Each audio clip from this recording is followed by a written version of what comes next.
బంగారు నాణెముల విస్తార ధన నిధి కన్నా వేలాది వెండి బంగారు నాణెముల విస్తార ధన నిధి కన్నా నీ ధర్మశాస్త్రమే ఎంతో విలువైన నిధి ప్రభువా. నీ ధర్మశాస్త్రమే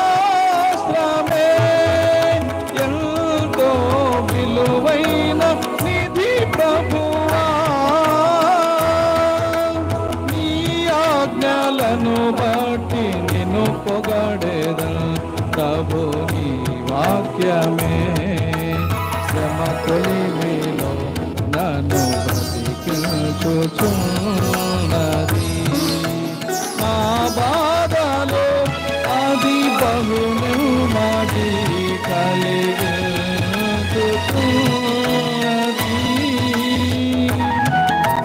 నా బాధలో అది బహు నెమ్మది కలిగించుచున్నది.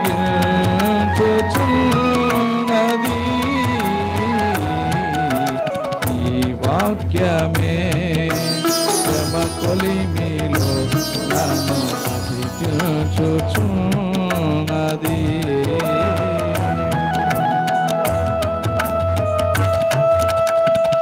హల్లెలూయా. మంచిది ప్రియులారా, మనం మంచి దేవుని మాటలు వినే సమయానికి వచ్చేసాము. మన దేవుడు ఉపదేశం చేసిన తర్వాత ఆయన ఏ ఏ సంగతులు మనకు ఆజ్ఞాపిస్తాడో వాటి ప్రకారమే మనము త్రోవలో నడవాలి.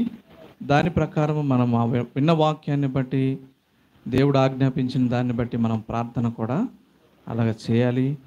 అలాగా మరి ఈ ఇంకోలు ప్రాంతంలో మరి దైవ సేవకులు పాల్వా పాస్టర్ గారు మరి మినిస్ట్రీ యొక్క దర్శనమును దేవుడు సార్వత్రిక సంఘానికి మరి అందచేయవలసిన ప్రత్యక్షతను మరి ఈ ప్రాంతం నుంచి కూడా దేవుడు మరి తీసుకెళ్ళడానికి ఎంతగానో మీ ద్వారా దైవ సేవకుల ద్వారాగా మరి సహకరిస్తున్న ప్రతి ఒక్కరి ద్వారా సత్య సంబంధాల ద్వారాగా ఈ పరిచయం ముందుకి వెళుతుంది. వెళ్ళాలి అంటే ఉపదేశం మనకి కావాలి.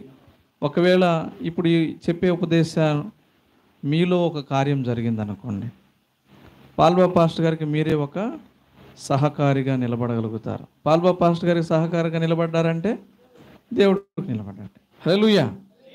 డైరెక్ట్గా నీకు దేవుడికి నిలబడతానంటే ఎలా సాధ్యం? అది మీరు కూడా ఆడపోవాలి. ఇక పోతారా ఏంటి? యాత్ర ఎవరు చేస్తారు మరి? హల్లెలూయా.